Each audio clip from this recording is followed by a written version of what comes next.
Everybody, welcome to Pick Dr. Osborne's Brain. We're here to take all of your toughest nutrition questions today. And so if you've got questions you'd like me to answer, you know the drill, put those in the chat box and I'll do my best to get them answered before we wrap up today. Now, don't forget to take advantage of our sponsor this week. We put a link up, I believe, to the sale. If you struggle with chronic inflammation and you're looking for an alternative to something like aspirin or Tylenol, it's grain-free, gluten-free, for those occasional times where you want to get an ache or a pain into better control. Check out White Willow Complex. It's definitely what I use should I have the need. It's also great for breaking fevers should you need that. And again, take care of our sponsor. That's who allows me to be here every week to answer your questions. So support us as we support you. All right, let's dive into the questions. We've got one from Barbara on digestive enzymes. Does it matter when they're taken, before or during a meal or after a meal? So ideally, if you're trying to use a digestive enzyme to digest your food, ideally you want to take it about 10 minutes before you sit down to eat. Now, if you sit down to eat, let's say you forgot to take your digestive enzyme, go ahead and take them at that point. If you forget and you're 10 minutes into a meal, take them.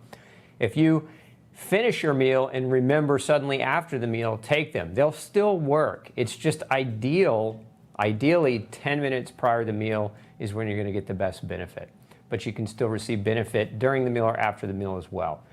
Now, some people use digestive enzymes to help with inflammation. And so if you're trying to take an enzyme for that purpose, you want to take those on an empty stomach. So just depending on what you're trying to use them for.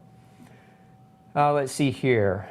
Trey says, my niece was just diagnosed with PANS. Can you tell me what it is and what you'd recommend to correct it? So PANS is an autoimmune neurological inflammation of the brain in kids. It's largely associated, in my experience, with diet. So this is one of those where we see a lot of times kids are gluten sensitive, but they don't know it. Their parents don't know it, and they're eating gluten, and gluten's acting like a neurotoxin, creating this type of inflammation. So that would be, from a dietary perspective, that would be one of the first things I would have investigated. So genetic testing for gluten sensitivity is a really good place to start on that front. Now with PANS, it can be other foods as well. So sometimes kids have other food sensitivities that are playing a triggering role in that situation. And so it's not a bad idea to look at not just gluten, but also look at other foods. There certainly are vitamins and minerals that are also associated with it that should be investigated as well. I mean, at the end of the day, if your niece has that diagnosis, the best thing to do is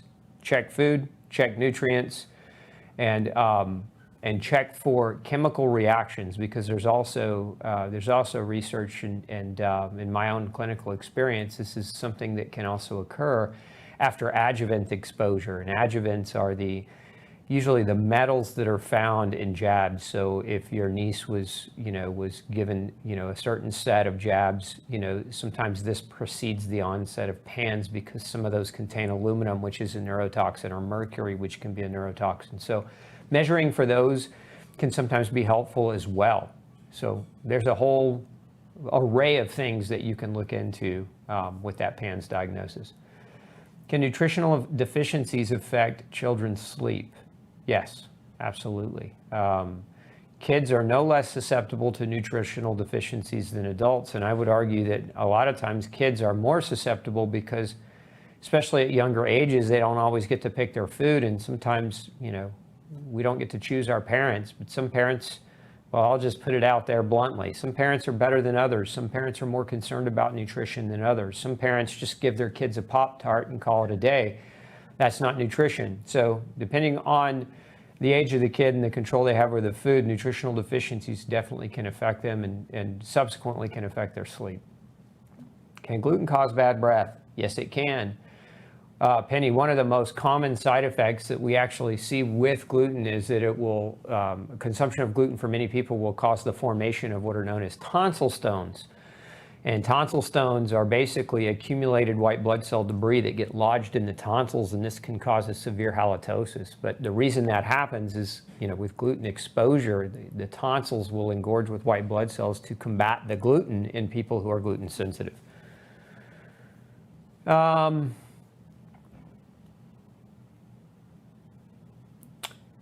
Christine says, our foods today are poison. What are we supposed to eat? I don't think all foods are poison. I think convenience is a poison. If you really think about which foods today are poisonous, it's convenient to be able to buy processed and packaged foods that are loaded with chemicals and preservatives. But that I don't even go into the direction of calling those things food. I would say if we look at real whole food grown in real whole soil without pesticides, those things are good. Fresh meats from non-commercially raised farmers are also good choices, like free-range organic, grass-fed, and the like. I think you can do really, really well by yourself. Now, it costs more money to eat well, but not really. When you take out the eating out cost, eating at home becomes a lot more affordable, and eating high-quality food becomes a lot more affordable. I think where a lot of people get challenged or get stuck is it's the time cost involved in preparing food. And so you have to overcome that mindset that your body is more important than the convenience of eating garbage. And so you have to overcome the time cost, and you have to wrap your mind around dealing with that. A lot of people don't want to do that.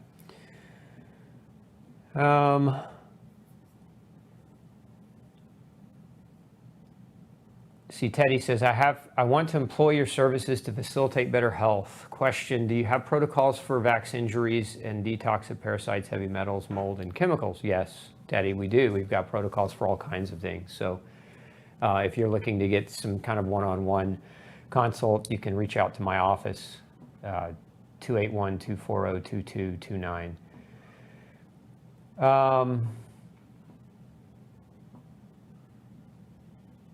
Let's see here. Hello from, not a question.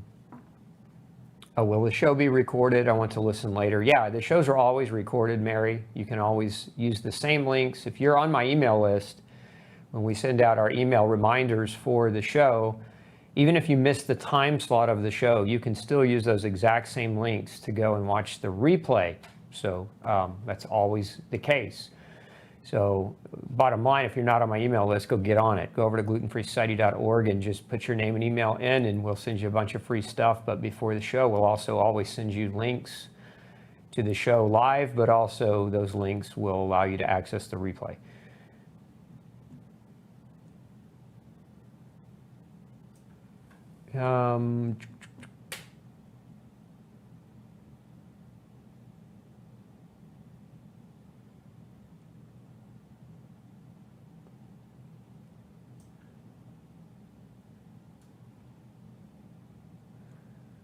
Lots of comments, trying to find the best questions here. With SIBO, what type of vitamin C do you suggest? Detox C, simple, and get it in the powdered form because we offer it in the tablet form. But Detox C, hands down, you mix it in a little water and you just drink it back. It's also grain-free vitamin C, and most of the vitamin C on the market today is derived from GMO corn. If you a lot of them, when you test them, they have pesticide residues in them, and that's just, when you're taking vitamin C, you're trying to help yourself, not hurt yourself. Pros and cons for scleroderma of ingesting collagen. There's really no known cons for using collagen as a protein supplement in somebody with scleroderma. I could see where you would have a kind of the logical fear because of the way that disease affects the collagen in soft tissue. But, I've never seen anybody clinically where using collagen, it was an exacerbatory factor in the illness. I'd say the biggest thing with people with scleroderma is get your diet dialed in as quickly as possible. Gluten-free. I've not yet met a case of scleroderma that didn't need to go gluten-free. And so that, in my experience anyway, is a great place to start.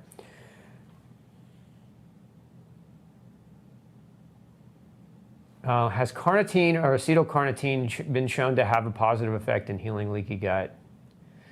Carnitine is an important amino acid, and as far as leaky gut, I would say not so much specifically. Depending on what's causing your leaky gut, you could have a carnitine deficiency, and therefore carnitine would be very helpful in generating energy to help you heal and repair. But carnitine is one of its major functions, Denny, is that it plays a role in shuttling fat into the cell where it can then be properly broken down to form energy. So a lot of times we see when people who are trying to go like on a keto diet and don't do well, a lot of times those individuals are carnitine deficient because they can't access they can't convert the fat to energy efficiently. But as far as leaky gut goes, and unless your leaky gut is caused by an energy deficit, carnitine wouldn't be on the top of the list of choices. Now, if you're going on a keto diet, you might consider supplementing with carnitine. It makes the diet less prone to side effects and can help it work more efficiently. Let's see here.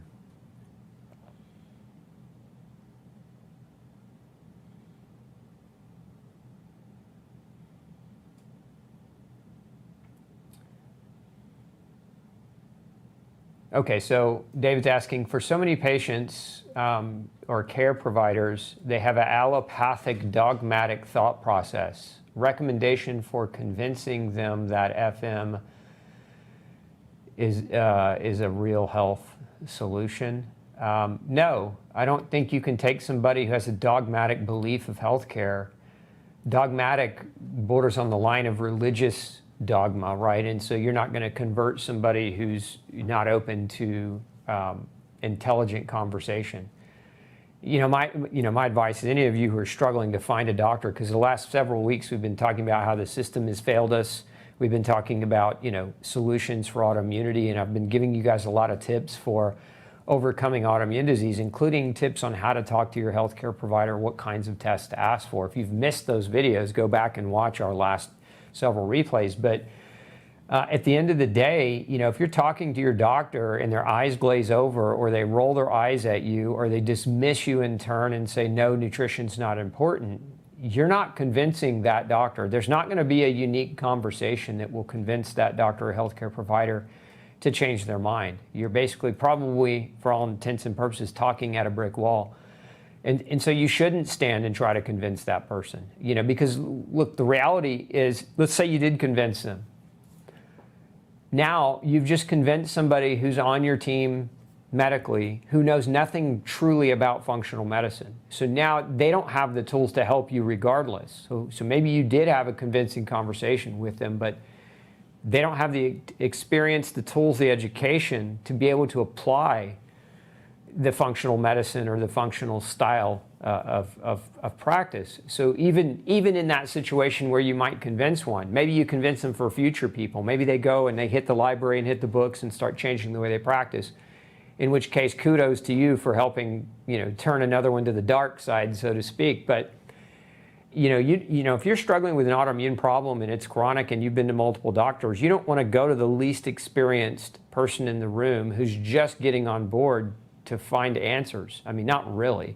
You want to go to the most experienced person, the one who's dealt with more of this using functional practices, as opposed to somebody who's brand new and green and knows nothing, and they're going to use you as a learning tool.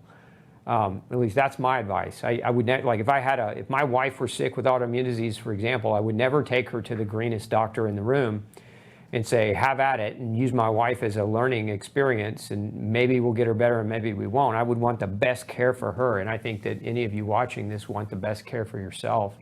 So it's important that you find somebody and support that person who's experienced and knows what they're doing, and don't be somebody's training victim.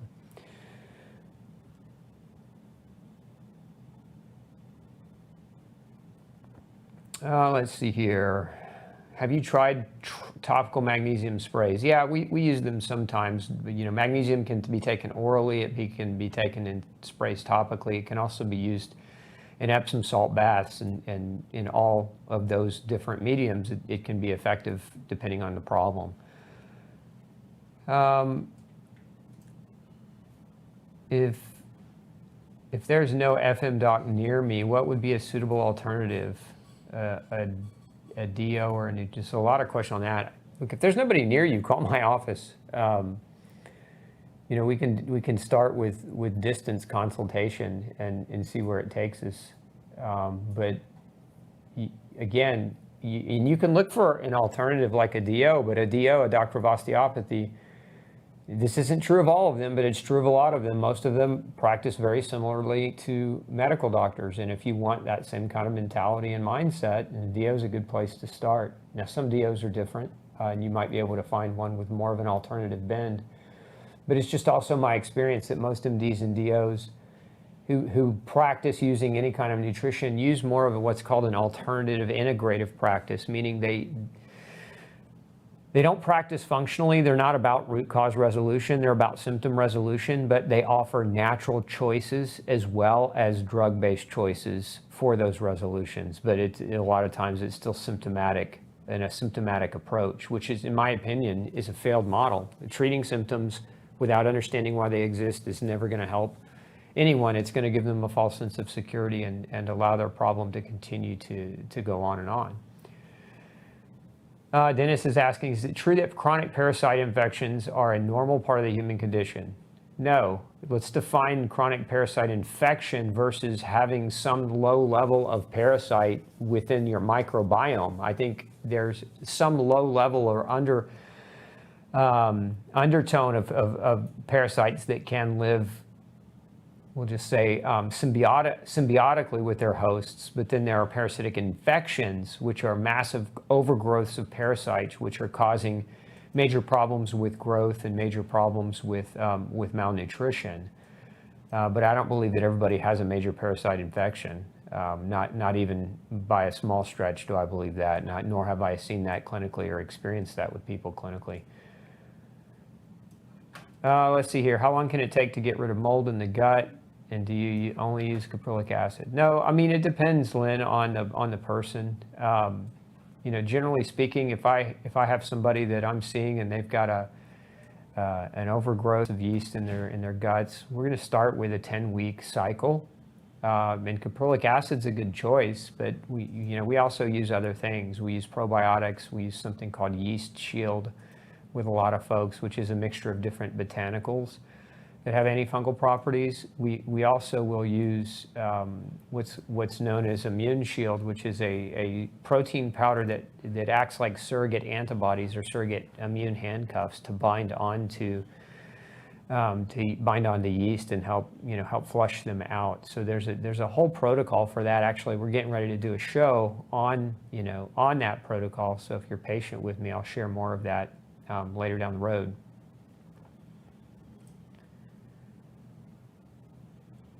Okay, so Jessica wants to know, I'd mentioned a few weeks ago that I use a product called Intestinal Defense, being out on the farm, and we do an occasional deworming event at the house because we're around animals and animal poop on the farm. And so the question is, how much intestinal defense do you take when you do these deworming? So we wait for the full moon, Jessica, and then we take 4 capsules a day through the cycle of the full moon, and then we're done. So that's generally how you would want to go about that if you were trying to do like a regular deworming schedule.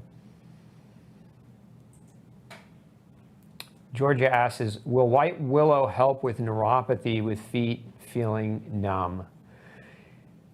It might, Georgia, if the neuropathy is inflammatory, because white willow works on an enzyme called cyclooxygenase and lipooxygenase, two enzymes, which are enzymes that release or help or are triggers for the inflammatory process. But if you have neuropathy from long years of demyelinization and nerve damage, white willow might not be the best option in that case. What I would recommend in like a chronic neuropathy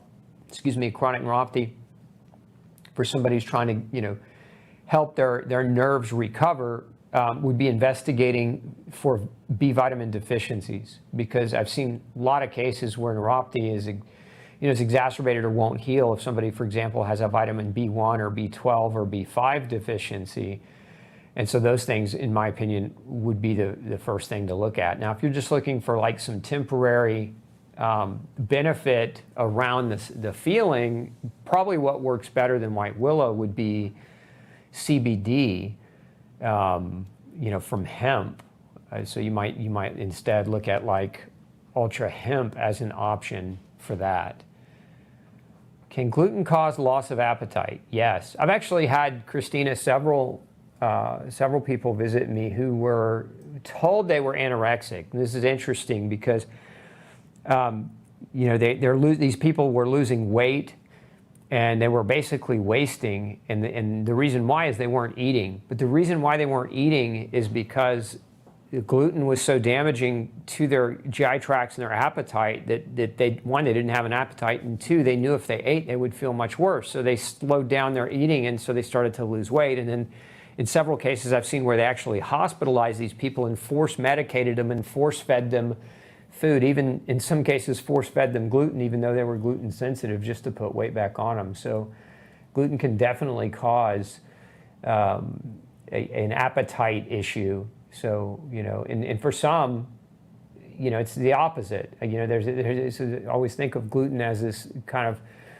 bipolar food reaction, because some people can develop, hunger issues where they're not wanting to eat, and others will develop craving issues where all they want to do is eat. And so that because different people react to it on a different spectrum, it's important not to shove gluten reactions in one hole and say everybody with gluten reactions always has these sets of symptoms. It's a pretty wide array of different symptoms that can manifest. Can cherry angiomas go away? Yes, they can, but they don't always. Also, what type of mold or mycotoxin did you say can cause cherry angioma?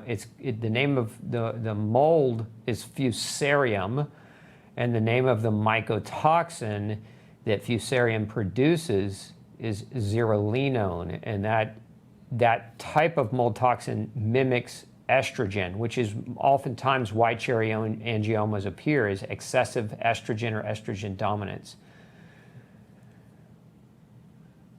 What's my opinion about tartary buckwheat? I'm not a fan.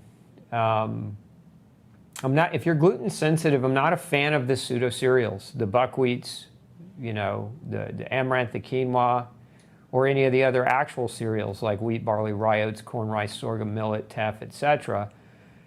And that, again, I don't care what other people promote. I'm just basing it on my own 21 years of clinical experience and how people I've seen in the trenches react. So just not something I would recommend. Okay. How do you test for insulin sensitivity? So there's several different types of tests, Lois, that you can ask your doctor to run if you suspect that you might be, and maybe insulin sensitivity is the wrong word. That's kind of why I pause it. Really, probably, I don't want to put words in your mouth, but what I think you might mean is insulin resistance, which is, insulin sensitivity would mean that you're sensitive to insulin. Insulin resistance means that the insulin you produce doesn't work very well. You've become resistant to its functionality. And no humans are actually technically insulin sensitive, but they can very easily become insulin resistant. So several tests. Number one, you want to look at fasting blood glucose. You want to look at hemoglobin A1C, which is an average of your blood sugar over a 3-month span. You want to look at fasting insulin, which should be below 10. You also want to look at something called C-peptide. C-peptide is a pancreatic marker that helps you understand how well the pancreas is producing insulin. You want to look at chromium. You want to look at niacin, because those two nutrients together form insulin receptors. And if you don't have adequate chromium, you can develop insulin resistance.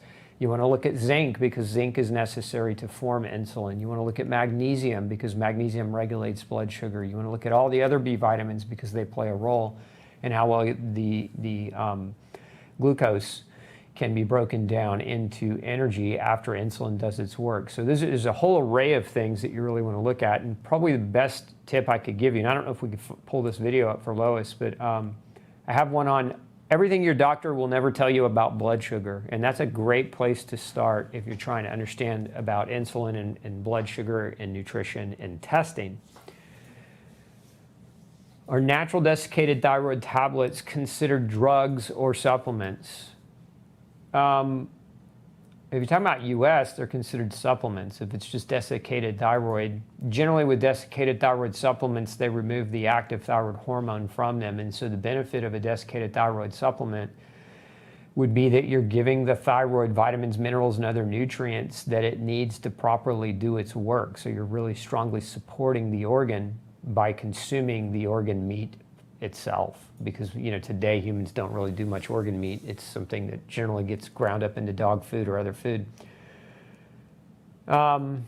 Do I need to worry about side effects and interactions with desiccated thyroid? Well, if it's prescription, it's going to have a standardized dose of T4 or T3 in it. So in that regard, yeah, you want to be worried about the potential for side effects or interactions. If it's a supplement, so I've seen cases where people got on good thyroid supplements. Like we have something, Mary, called Ultra Thyroid Support, which is a mixture of different glandulars.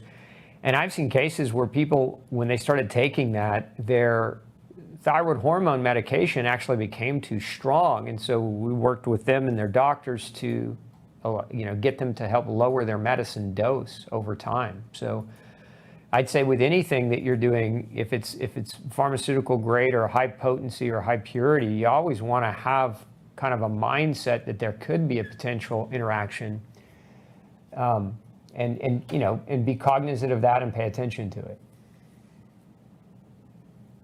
Let's see here. Cheryl says, I'm currently grain-free, but I have all over body itch, no hives or rash. Could it be MCAS, mast cell activation syndrome? And what do you think about mast cells?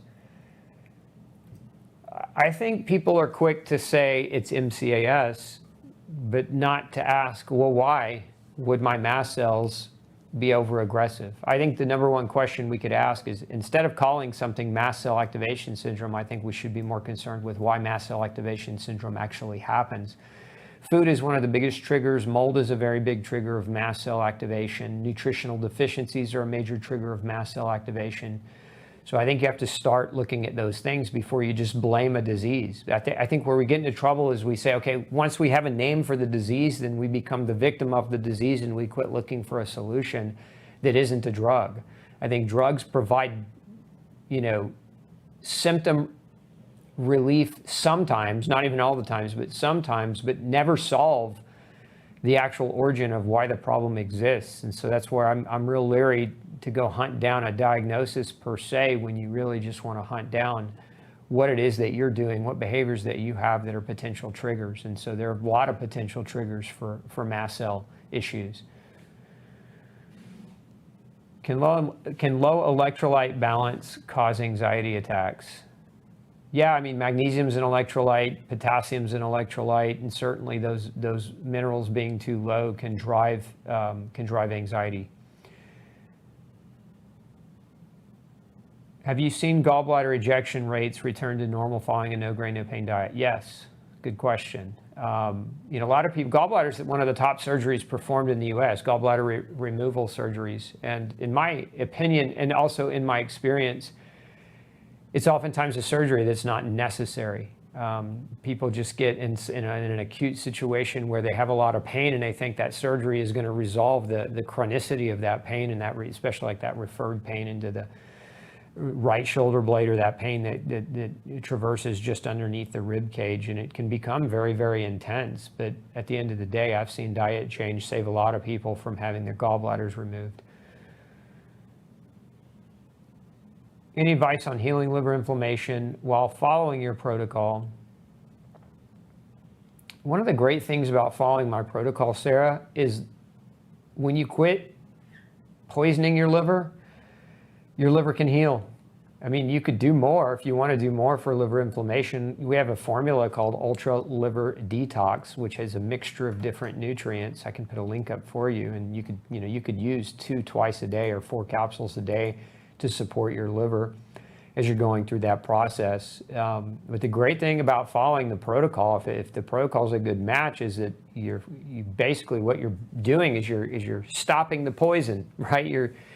You're turning off the flow of poison that goes into your liver that damages it. And so when you do that, your body has this wondrous ability to heal. Has carnitine been shown to lower zonulin levels? I haven't seen any research in regards to carnitine and zonulin. That doesn't mean it doesn't exist. I just am not familiar with any research on that topic.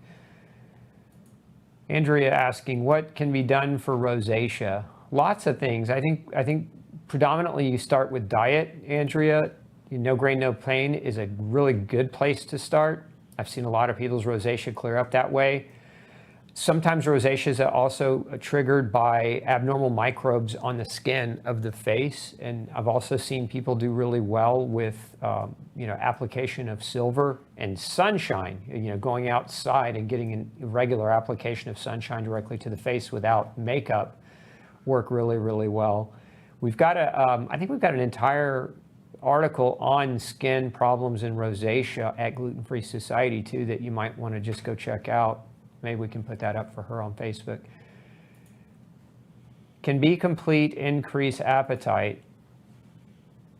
Yeah, if when you have increased energy, your body sometimes you'll want to eat more to do more. You need calories to heal. But if it's causing weight gain, there may be something else going on. There may be another imbalance. So you might want to get the rest of your nutrition looked at as well. Okay.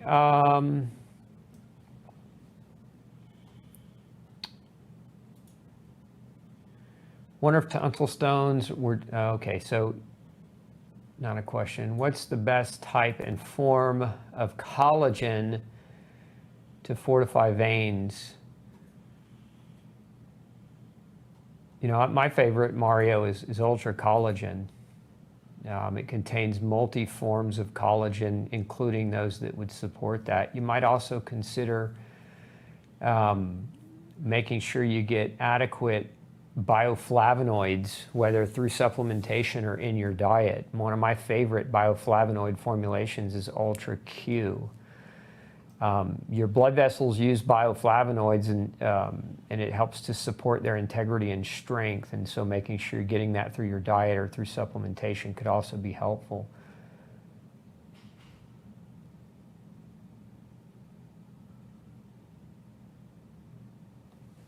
Let's see.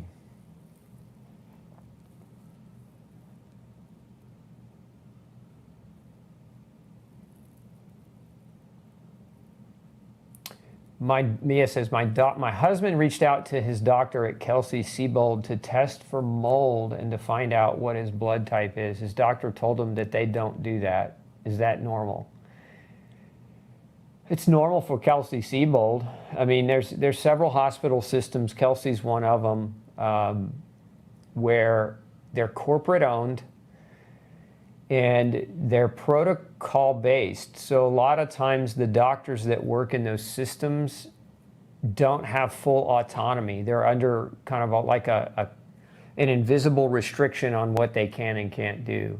And that's just based on their business model. Kelsey wants their doctors to perform services that are reimbursed by the insurance, and they don't want to deviate from that spectrum. And so, mold is one of those things. It's you don't go to a general doctor to learn about mold because most of them never been trained in environmental medicine, don't know anything about mold. And so if you're going to a general doctor, it doesn't surprise me that they say they don't do that. It's probably because they don't know much about it. But any doctor should be able to test your blood type. Now, that's not normal. I mean, you need to know what your blood type is should you ever have to give blood, donate blood, or receive blood. So, that's a pretty standard thing. When I was in the military, that our blood type was stamped on our dog tags, for obvious reasons, injury on the field and battle. But blood type should be a relatively easy test to order. But again, Kelsey might not consider you ordering your blood type in the moment where you don't need it immediately. They might not consider that medical necessity. So it'd be one of those types of tests you'd pay out of pocket for. Do I suggest taking zeolite on a regular basis? No, I do not. Zeolite's a binder, and if you take it all the time, forever, indefinitely, without supporting your nutrition in other ways, zeolite can bind minerals. So you don't want to create a mineral deficit by taking it indefinitely.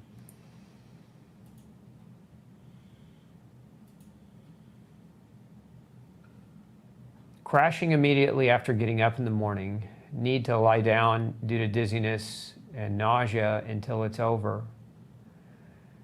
Then can't get up and start the day. What could be the reason? Sarah, there's a lot of reasons that could be happening. The first thing that comes to mind, just top of head, would be adrenal fatigue, severe adrenal fatigue, or maybe your cortisol in the morning time is not high. and not high enough, rather. Cortisol is what wakes you up, and if your cortisol is not elevating to the level that it's supposed to, it can make you not want to get out of bed, not want to get up, make your morning really tough, cause dizziness, cause nausea, and really just make mornings a terrible time. There's a lot of things that can cause adrenal or contribute to adrenal fatigue. But again, food allergens, food sensitivities, nutritional deficiencies. Your adrenal glands need vitamin C and vitamin B5 in order to function properly. It could be other environmental factors that are playing a role in creating adrenal dysfunction or fatigue. And so I'd work with somebody functionally to figure that out if that was what was happening to you.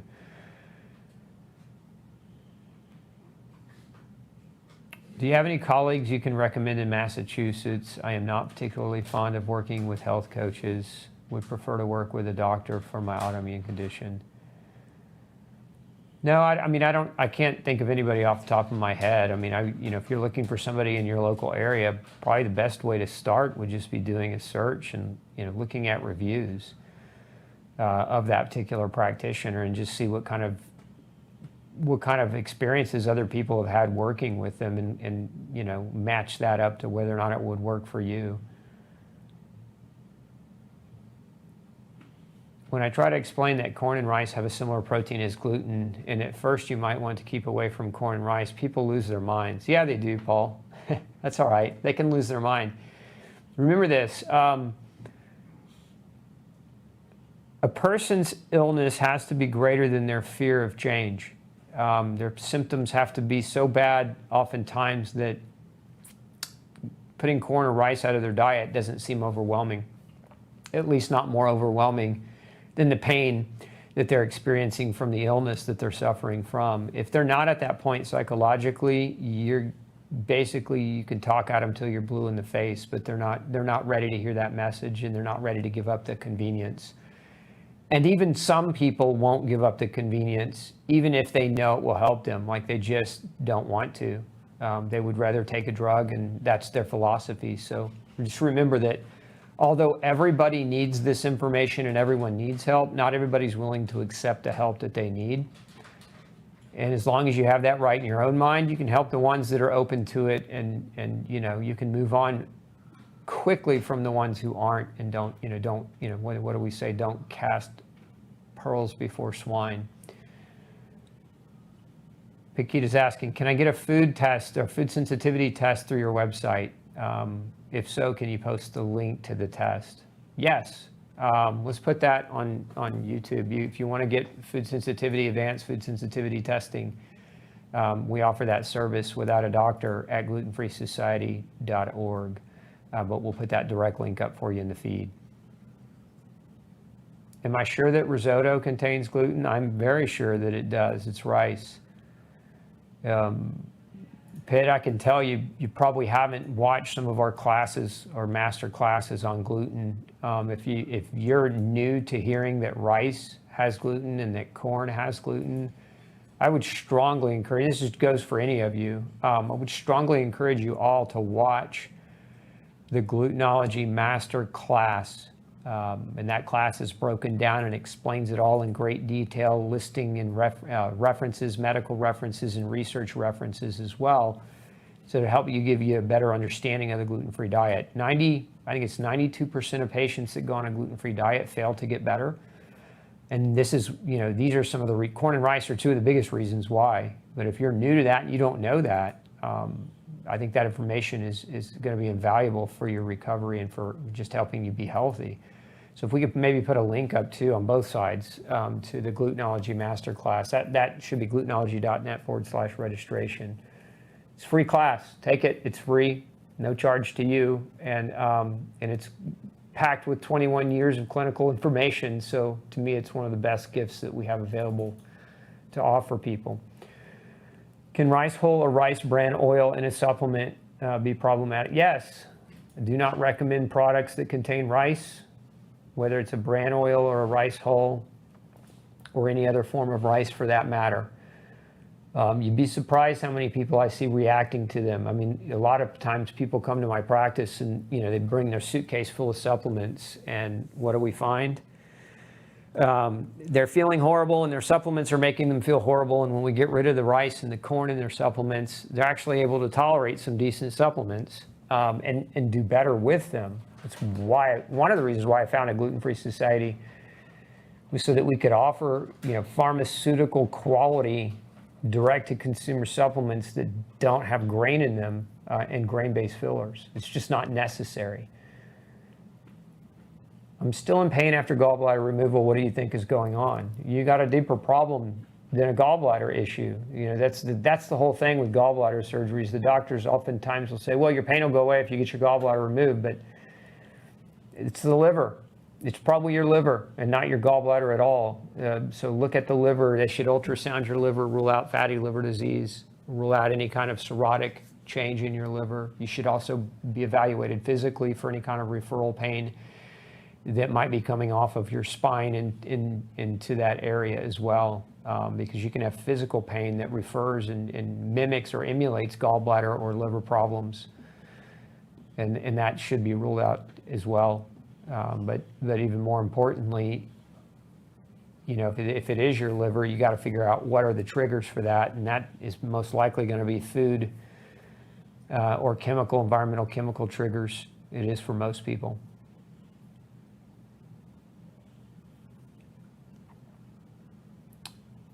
Will white willow help for a fractured wrist? It will help with the pain from a fractured wrist. It won't help heal the fractured wrist. For a fractured wrist, if you have a fracture, Gene, reach out to, actually, I think we posted this at Gluten-Free Society. Maybe we can put a link up for Gene on. It's a post-surgery protocol, Gene, but it works for fractures too.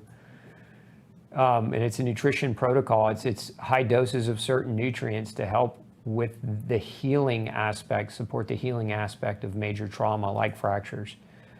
But the white willow won't improve or increase healing time, but it can help with taking the edge off. Absolutely can. We actually use it a lot to get people off of opiates. So when people are addicted and on opiates, I'll use white willow complex to help them navigate that path forward where they no longer are addicted or have to take those medicines to control their pain, because that stuff can be extremely devastating to the GI tract, as can many pain medications for that matter. Thoughts on seeds? I'm not a big fan of a lot of seeds in the diet if you have GI problems. I mean, one of the reasons why we avoid seeds in the second half of No Grain, No Pain isn't because all seeds are bad. It's because many people with years of gluten-induced GI damage don't do well with seeds, and so we're trying to keep them out to allow for the GI tract to recover and to heal and repair. Beyond that, if you feel well and you're doing well, and you tolerate some seeds, I don't discourage people from eating them. I just am not a big fan of eating them as a staple food for the bulk of your calories in your diet, because most seeds are super high omega-6. They don't have enough omega-3 in them, and you can really shift your 6-3 balance toward an inflammatory response if you overdo seeds. How can I control estrogen dominance? The best way is find out why you have it. A lot of women have estrogen dominance because they're being exposed to pesticides that mimic estrogens, or they're being exposed to phthalates in high quantities, like plastics, cosmetics, hair care products. All these things contain chemical mimicking estrogens. And so if you're estrogen dominant because of all that, then just get rid of all that. Like, get that out of your life and get that out of your products. And a lot of times the problem will resolve of its own volition. Now, what you can also use, support if you have estrogen dominance is DIM. We have something called Ultra DIM, D-I-M. We'll put a link up for you to that. But that's a supplement that can be very helpful, beneficial for supporting people through estrogen dominance. But it's best to clean up your environment of pseudoestrogens, because the reason most people have an estrogen dominance issue is that, and not because their bodies are just broken. What can one use on their skin to heal a rash from gluten? Well, I mean, the main thing, I know this sounds stupid, and you probably are going to say, like, duh, but don't eat gluten. Skin will heal. Now, if you want to support your skin, I would say take a B complex. Actually, more than that, even I would say take something like Ultra Nutrients, where you contain all the essential nutrients to really help support healing. And if you want to apply something directly to the skin, there are several things that have medicinal effects on the skin from an inflammatory perspective. And one of my favorite things is just pure aloe gel.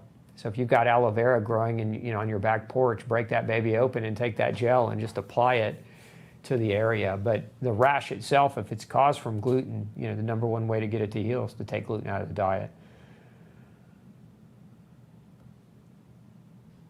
I have low T3, free T3. Can that be related to my gluten sensitivity and the damage it did? I was told it could be low T3 euthyroid disease. Well, I mean, gluten is a major contributing factor to low T3. Low T3 can be a lot of problems. You could have low selenium, you could have low iodine, you could have low vitamin C, you could have low vitamin B2. Lem, you might just check out our video. I have a pretty comprehensive crash course on thyroid and nutrition, and that if you watch that, it'll give you a lot more in-depth information on what you may be able to do. I have celiac disease and my gut is clean, but it won't absorb copper. I've tried 4 different supplements, but nothing's helped. I'm now trying liquid copper. Do liquid supplements absorb better than pills? No, they don't. My first suspicion there, Cynthia, would be, is it that you don't absorb copper, or is it that you're not using enough copper? My other thought would be, how are you measuring your copper? Because some tests are not accurate, depending on which test you're measuring to assess your copper. And then, another thought in that would be, whether or not you're actually gluten-free, truly gluten-free versus traditional gluten-free. If you don't know the difference between those two terms, go watch my master class on gluten, because it could be that you're still suffering from malabsorption as a result of going gluten-free improperly. Do you know anything about Lofgren's syndrome? No, and I don't know if that's a misspell either, but that term to me looks like a misspell, and maybe what you meant to say is Sjogren's syndrome. Correct me if I'm wrong, Jerry. I know plenty about Sjogren's, but not familiar with Lofgren's. So if you truly meant Lofgren's, no, I don't know anything about it. But if you meant Sjogren's, yes, we could have a conversation. Is it true that blood type A has low stomach acid? Yes, it is true that people with blood type A, it's not necessarily that they have low stomach acid, it's just they don't make stomach acid as well as other blood types. And so if they overconsume animal meats, they can put a burden on their digestion that could lead to constipation and backup.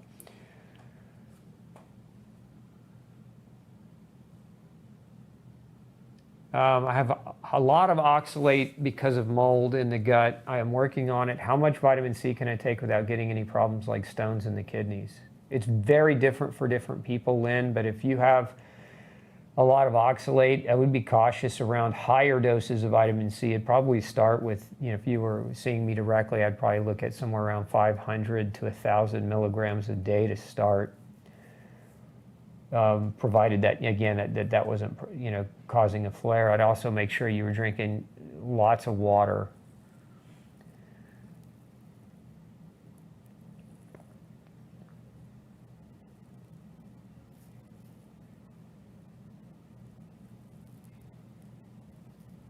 Food triggers my autoimmune. Worst reactions I have to protein, food, animal or vegetable protein, 6 months. I'm not sure that, I don't understand what you're asking me there. You're not clear with your way you wrote your question.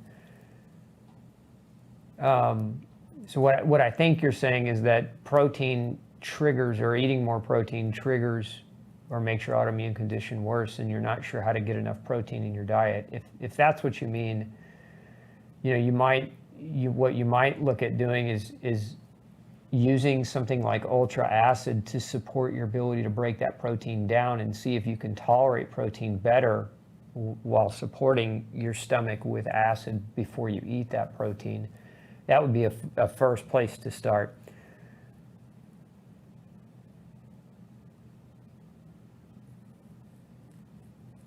Where do I find the liver protocol? I don't think we list a liver protocol online, Barbara. So there's not, I don't think I can send you to a link which has a liver protocol per se.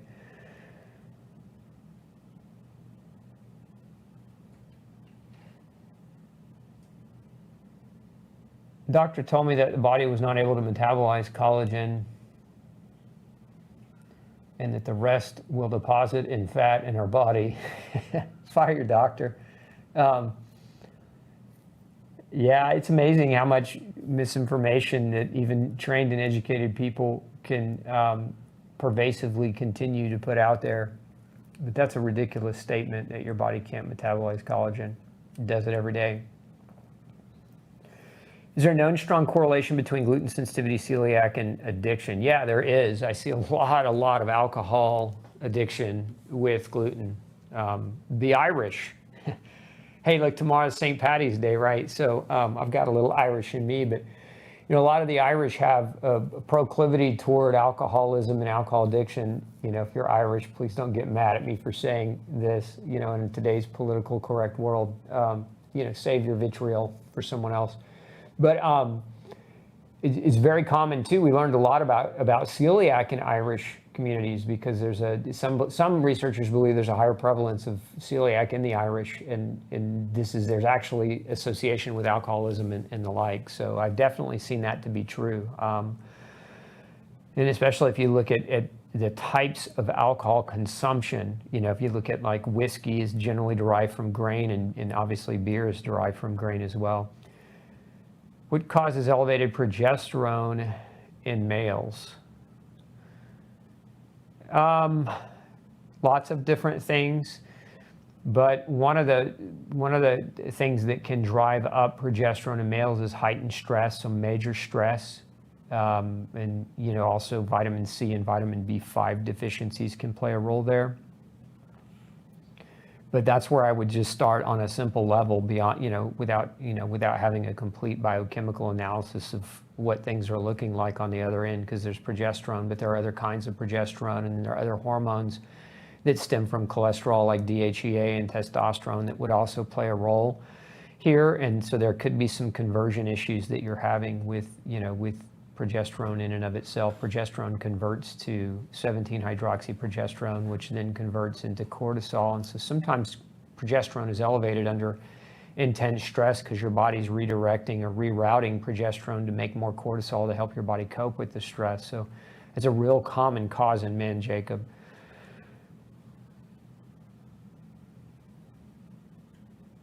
Where does one begin with being diagnosed with type 1 diabetes in adulthood? If you're trying to just get the diagnosis, go see a good endocrinologist and ask them to rule out type 1.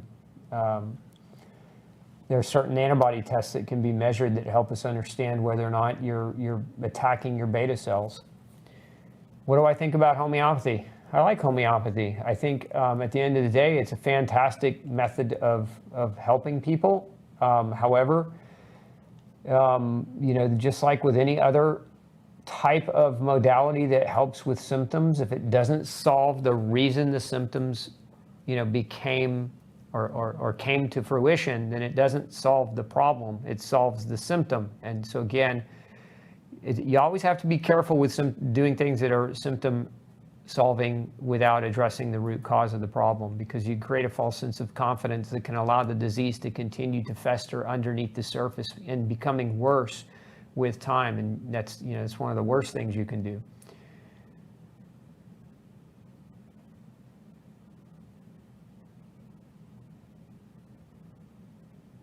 Is parathyroid surgery necessary? I don't know. That's a huge question that, depends on why they want to do the surgery, and depends on what your diagnosis or what they're telling you is wrong in the first place. So, I can't really give you a good answer to that because it's a lot more complex than the nature of that question. Any idea when Warrior Bread will be available? Oh, man. We're hoping in April. That's what we're being told. So hang in there. I apologize for the delays, but we've had a stall out at our manufacturer, unfortunately.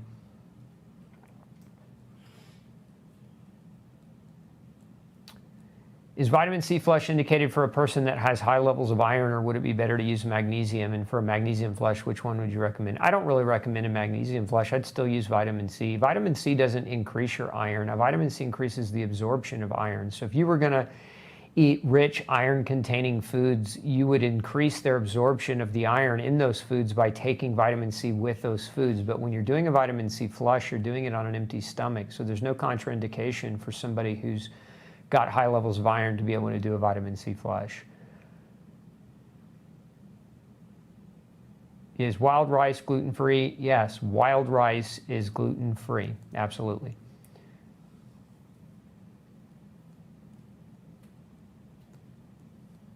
Hair analysis tests, how do you feel about them? I think it just depends on what they're claiming to measure and then what they're extrapolating from the hair data. So like I've seen people do hair analysis tests to find out what food they're allergic to, and I find that that's preposterous technology that should be thrown in the garbage. Don't spend your money on it. But then there's hair analysis that can sometimes pick up environmental poison. So as an example there would be, I've actually had a couple cases in my 21 years of practice where we suspected somebody was being poisoned, and one of the ways we came to conclusions on those was actually to incorporate a mixture of urine and hair analysis for arsenic, because arsenic will, when somebody's being exposed to constant low doses, it'll start showing up in the hair. Otherwise, we wouldn't tend to see it there. And so in that kind of case, hair analysis could be very helpful. But a lot of people are using hair analysis to tell you everything under the sun, and that, to me, that's charlatan tomfoolery, so avoid it. Paul's asking about foods with copper. Let's post our link on copper. There's a bunch of foods with copper, but oyster, one of the best foods with copper. Organ meat's great copper. Spinach has copper in it, although the phytates in spinach can reduce its absorption. But there's a lot of good fiber, or not fiber, a lot of good copper-containing foods.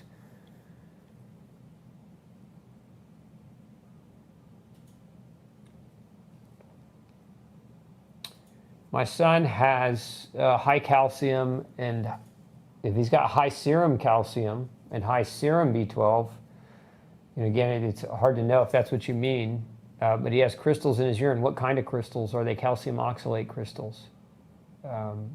Generally, high calcium plus oxalate equals calcium oxalate crystal, which can lead to kidney stone. But if he's got high calcium in his blood, the likelihood that he's vitamin D deficient is pretty high. When we don't get enough vitamin D, we don't absorb enough calcium from our food, Kathy. And what happens is the parathyroid will turn up, and the parathyroid hormone will tell the bone to release its stored calcium. And so we'll get all this calcium flooding into the blood from the bone with a vitamin D deficiency, indicating, again, that vitamin D is necessary for the absorption of calcium from the food that we eat. So that would be where I would start looking. Now, if his B12 is high, depending on how high in the reference range of the lab, if it's a serum lab, I wouldn't really look at that and hold a whole lot of weight in it, because you could take a vitamin B12 supplement and go get your serum lab tested, and it would be, it would probably come back high even after just one day of supplementing. If his vitamin D is at 74, then you need to get a much more comprehensive evaluation of his nutritional status overall. And I would look at urinary calcium, I would look at serum calcium, I would look at intracellular calcium, I'd look at all the different channels or in all the different avenues to see if there was a pattern that could be teased out into why he's struggling with that situation.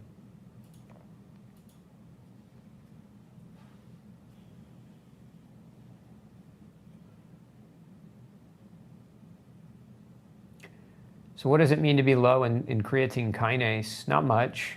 Creatine kinase is typically more of a problem when it's elevated, Jacqueline. And your level, I don't know how much you weigh or how tall you are, but the reference range for a lot of these labs is reflective not of smaller people. So if you're a smaller person, let's say you're 100 pounds, again, I don't know, but let's just say that's hypothetically true, then a normal lab reference range might not be as accurate for you, and so you might be on the lower side of a lot of things just because of your size and the way they calculate reference ranges nowadays. Good dose of bioflavonoids, a good dose? personally, if it were me, I would take 1,000 to 2,000 milligrams a day, as a starting place.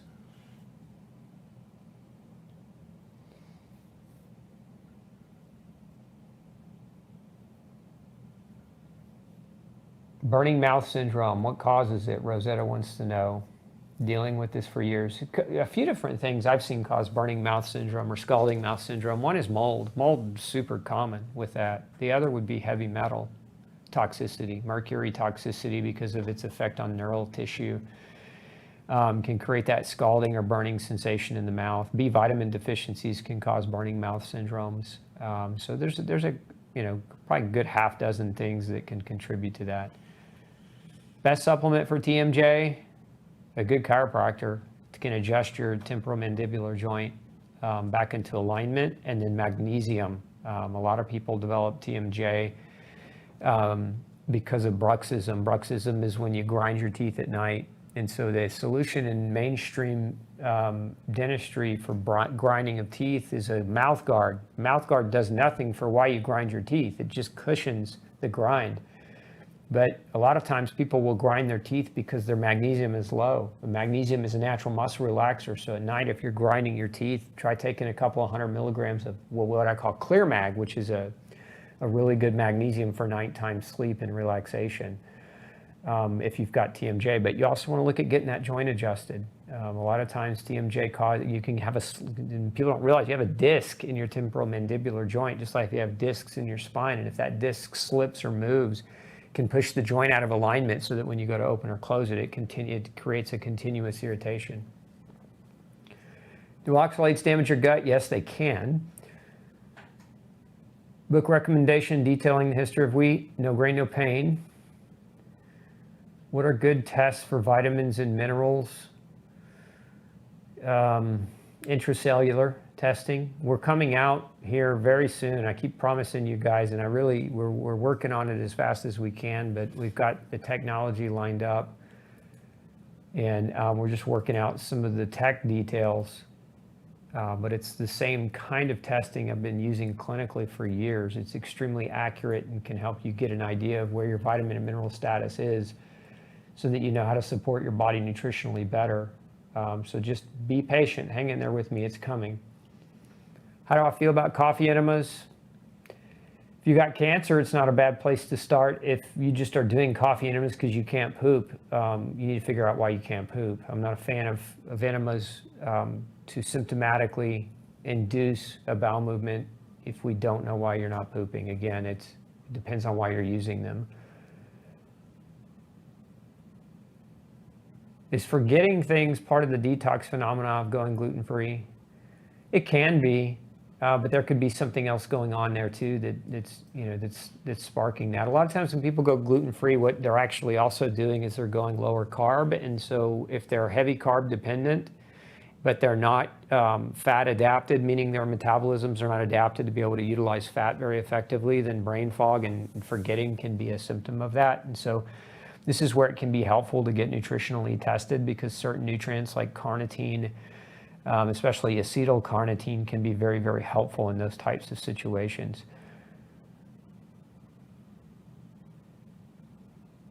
Is there a dosage of recommendation for a magnesium in an 11-year-old?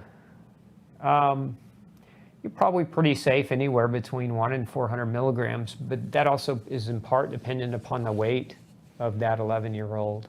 An average 150-pound person, 600 to 1,000 milligrams of magnesium could be, a good dose. So just you have to adjust down, for people that weigh less than that, or the people that are younger that weigh less. So that, again, hard to say because I don't know the weight.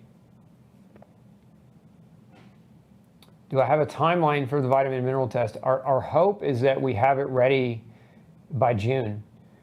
So here in the next few months, again, we're trying to iron out some of the last minute details. Okay, is it lunchtime yet? I think so. We're at 1:37. All right, thanks for tuning in, folks. Don't forget, again, come visit me at glutenfreesociety.org. That's our sponsor. That's the show's sponsor. And they allow me to be here several hours a week to answer your questions. So if you're not already over there on that newsletter and partaking of that community, I encourage you to head over there now and do that. Also, don't forget to take advantage of our sale. What's that promo code this week? Bark. BARK, B-A-R-K. If you are interested in using our White Willow Complex, then you type in promo code BARK and you'll save on your order. So don't forget to check that out. We'll be back next Tuesday, 6 p.m. Central Standard Time for part 2 of our master class on autoimmune recovery. So you don't want to miss that. And if you missed part 1 already, go back and watch the replay and get ready for Tuesday. And then I'll see you next Thursday for more live Q&A. Hope you have a fantastic weekend. Happy St. Patrick's Day to all my Irish comrades out there. And we'll see you soon. Take care.